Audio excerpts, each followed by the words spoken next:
இனி வீட்லயே பானிபூரி செய்யலாம் எல்லாரும். ஆச்சி பானிபூரி கிட். தமிழக வெற்றிக் கழக தலைவர் விஜய் கோவையில் நாளை நடைபெறவுள்ள பூத் கமிட்டி மாநாட்டில் கலந்து கொள்வதற்காக வருகை தரவுள்ள நிலையில் மாநாட்டுக்கான ஏற்பாடுகள் சிறப்பாக நடைபெற்று வருவதாக அக்கட்சியின் பொதுச் செயலாளர் புசி ஆனந்த் தகவல் தெரிவித்துள்ளார். இதுகுறித்த கூடுதல் தகவல்களுடன் இணைகிறார் செய்தியாளர் மணிகண்டன். மணிகண்டன், வணக்கம். மேலும் தகவல்களை சொல்லுங்க. தமிழக வெற்றி கழக தலைவர் விஜய் கோவையில் நாளை நடைபெற உள்ள பூத் கமிட்டி மாநாட்டில் கலந்து கொள்வதற்காக வருகை தர உள்ளதாக அக்கட்சியின் பொதுச் செயலாளர் புஸ்லி ஆனந்த் தகவல் தெரிவித்துள்ளார்.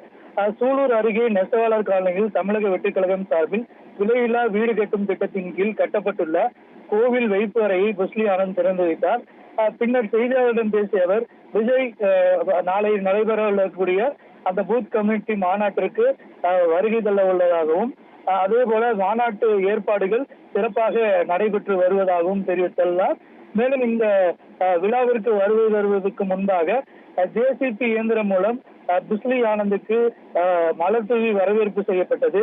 அதை அந்த ஜேசிபியில் மலர் தூவதை கட்சியினர் செய்ய வேண்டாம் என்று அன்புடன் தெரிவித்த அவர் அந்த வரவேற்பை தவிர்த்து சென்றார். இது விஜய் ரசிகர்களிடையே ஒரு நிகழ்ச்சியை ஏற்படுத்தி இருக்கிறது.